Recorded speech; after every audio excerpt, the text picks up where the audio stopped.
Hello friends, welcome back to my channel. Yesterday I told you about sequences and some well-known definitions. Today I will continue from that point. See, दो theorems हैं. कोई FN अगर हम लोग sequence लेते हैं तो मैं पहले बोलूँगी कि ये थ्योरम आप देखिए इंपॉर्टेंट है. Every convergent sequence is bounded but not conversely. मतलब हर कन्वर्जेंट सीक्वेंस बाउंडेड होगा but converse is not true. Example से समझते हैं कि कन्वर्स कैसे ट्रू नहीं है. अगर कोई भी सीक्वेंस फॉर एग्जांपल हम लेते हैं -1 to the power n, ठीक है, ये बाउंडेड सीक्वेंस है, ये हमेशा 1 से छोटा ही होगा. ये बाउंडेड सीक्वेंस है, बाउंडेड बाय 1. तो देखिए इसका मैंने कल ही एग्जांपल लिया था, तो मैंने बताया था कि इसके दो सब सीक्वेंसेस दिखाए थे. एक 1 पे -1 पे दो लिमिट पॉइंट्स मिल रहे थे, तो दो सब सीक्वेंसेस दो अलग अलग लिमिट पे जाते हैं, तो ये कन्वर्जेंट नहीं होता है. तो this sequence is bounded but not convergent.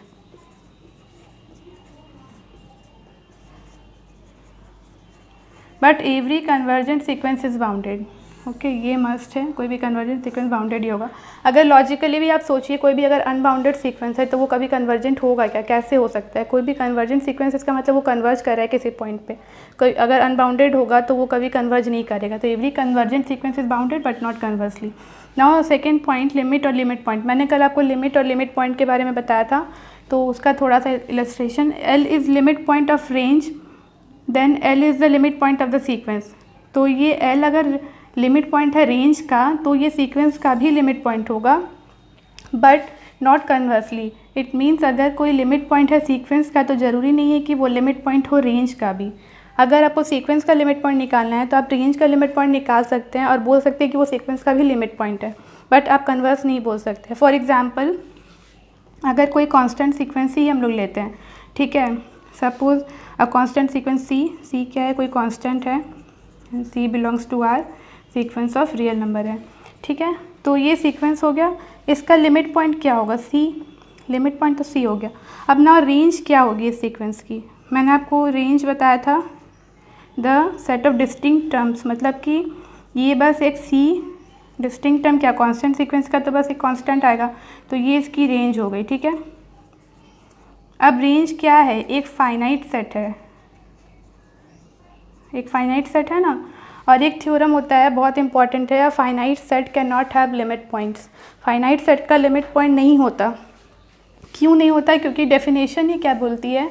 Limit point की डेफिनेशन ही है कि if L belongs to R and FN is a sequence, then we say L a limit point if AN belongs to L minus epsilon L plus epsilon for infinite values of n.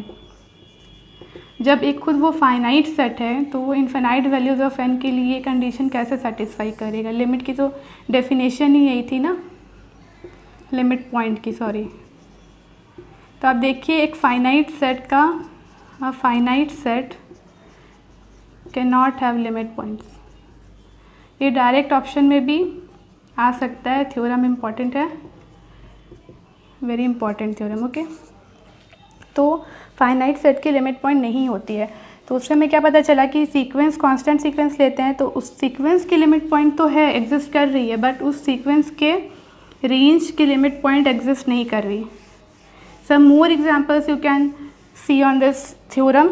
Like अगर कोई sequence ऐसा ही है, मान लीजिए 1 + -1 to the power n, ये sequence अगर हम लेते हैं तो इस सीक्वेंस में क्या है? 1 0 2 0 2 ऐसे आएंगे, ठीक है. तो इसकी लिमिट पॉइंट इस सीक्वेंस की 0 and 2 are the limit point for this sequence, ठीक है. बट अगर हम इसकी रेंज की बात करें तो distinct terms are 0 and 2. This is the range of sequence FN.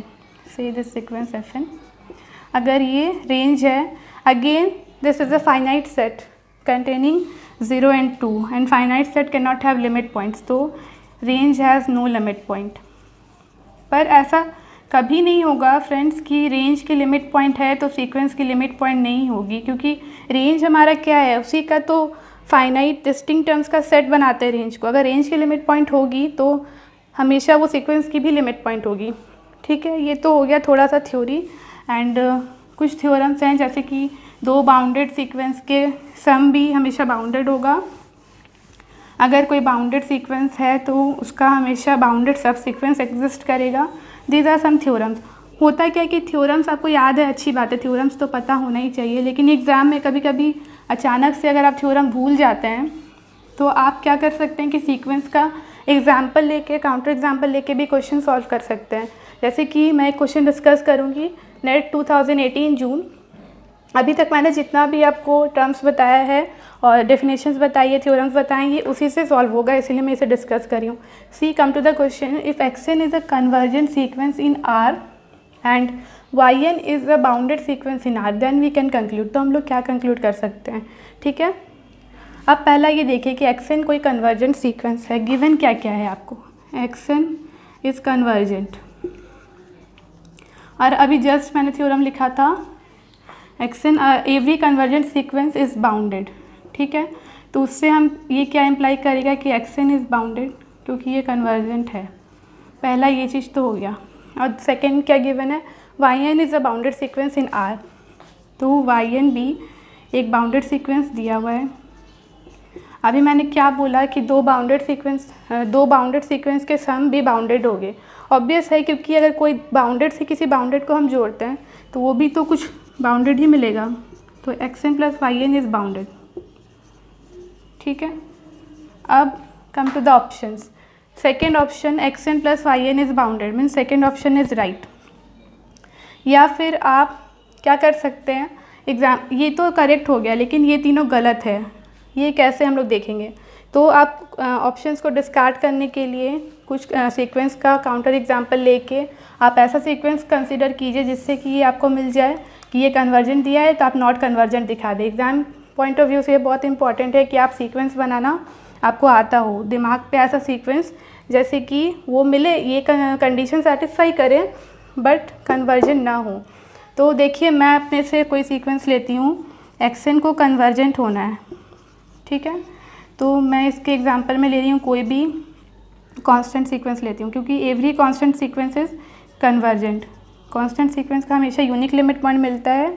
एक थ्योरम है, एक थ्योरम ये है कि अ convergent sequence is a bounded sequence with a unique limit point is convergent and conversely. मतलब इफ़ एंड ओनली इफ है कि अगर कोई सीक्वेंस कन्वर्जेंट है तो वो बाउंडेड होगा, उसकी यूनिक लिमिट पॉइंट होगी, और अगर बाउंडेड सीक्वेंस की यूनिक लिमिट पॉइंट है तभी उस सीक्वेंस को हम कन्वर्जेंट बोलेंगे।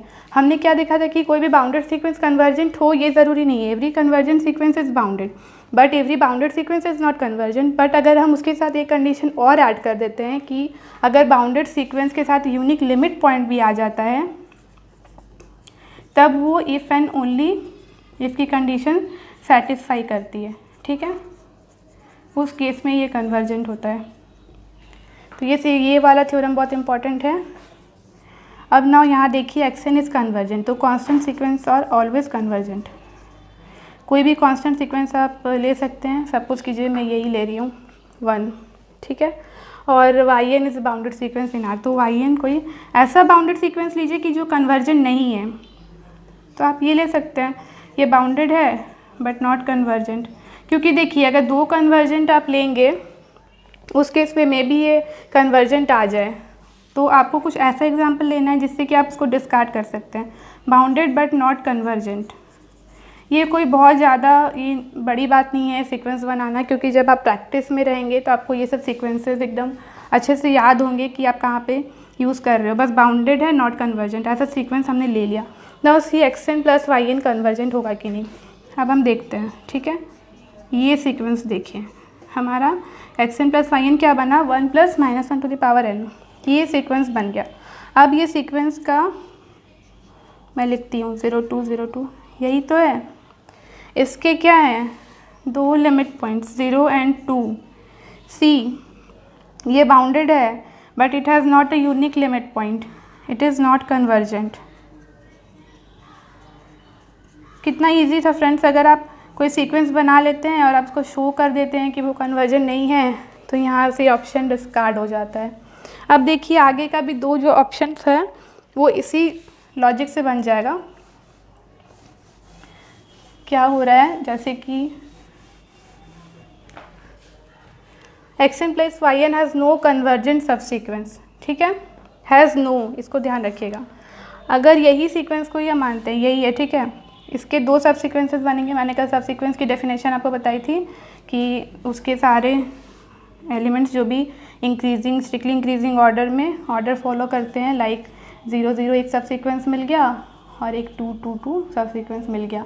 अब देखिए क्या हो रहा है कि ये दोनों कांस्टेंट सीक्वेंसेस हैं अलग अलग, ये भी एक कांस्टेंट सीक्वेंस है, ये भी एक कांस्टेंट सीक्वेंस है। इसकी लिमिट 0.0 है, यूनिक लिमिट पॉइंट, इसकी लिमिट 0.2 है, ये भी unique limit point, and both are bounded also, and simple constant sequence are always convergent. तो इस टाइप से आप देख सकते हैं कि ये सीक्वेंस तो कन्वर्जेंट नहीं था, पर इसके दो सब सीक्वेंसेस हमें मिले जो कि कन्वर्जेंट हैं। तो ये option X N plus Y N has no convergent subsequence गलत हो गया, क्योंकि हमें कोई ऐसा सीक्वेंस मिला है जिसके दो कन्वर्जेंट सब सीक्वेंस भी मिल रहे हैं। और एक चीज़ क्या है कि ये सीक्वेंस कन्वर्जेंट है कि नहीं, ये चेक करने के लिए आप एक और चीज़ इस ऑप्शन के लिए देख कह सकते हैं कि हमें दो सब सीक्वेंस मिले, दोनों अलग अलग लिमिट पे कन्वर्ज कर रहे हैं। इसका मतलब है, मैंने कल एक और थ्योरम बताया था, if you can show that any of the two sub sequences of a sequence converges to different limits, then we can say that the sequence is not convergent. तो उस थ्योरम से भी आप देखिए कि ये कन्वर्जेंट नहीं है, but it has to sub sequences which are convergent, तो ये ऑप्शन गलत हो गया। नाउ लास्ट फोर्थ, इसको कैसे गलत करेंगे, X N plus Y N has no bounded subsequence. ये डायरेक्ट थ्योरम है कि अगर कोई भी सीक्वेंस बाउंडेड है तो then it has a convergent bounded sequence.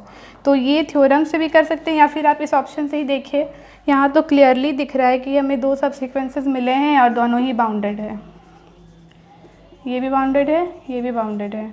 तो कितना सिंपल था, कितना ईजी था।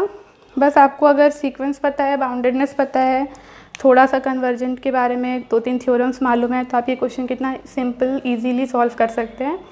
एंड एक और चीज़ मैं बोलूँगी कि इसमें बहुत सारे टॉपिक्स है, आगे सुप्रीमम इंफीमम मैं वो सब भी बताऊँगी, but I am not going very deeply into the topic, क्योंकि सीक्वेंस बहुत ही वास्ट टॉपिक है। ऐसा नहीं है कि 2 या 3 दिन में कंप्लीट हो जाएगा, but I am teaching you from the point of net exam, view of net examination. तो मैं उसके लिए जो इम्पॉर्टेंट है या उसके क्वेश्चन कैसे सॉल्व होते हैं, mainly I will focus on the technique that you need to solve the questions. आपको कैसे काउंटर एग्जाम्पल्स बनाने हैं, कैसे आप ऑप्शंस को डिस्कार्ड कर सकते हैं, कैसे आप सोचेंगे कि सॉल्व कैसे होगा वो क्वेश्चन, इस पर मैं ज़्यादा फोकस करूँगी।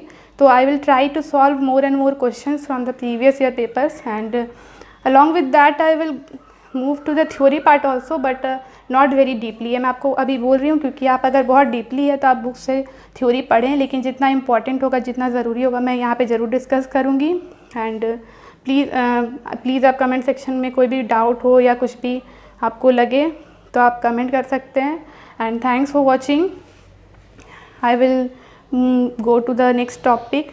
और इसमें बहुत सारे थ्योरम्स हैं कन्वर्जेंट डाइवर्जेंट चेक करने के लिए, वो भी मैं आपको बताऊँगी धीरे धीरे। आज के लिए इतना ही, I am closing here today, so thank you friends.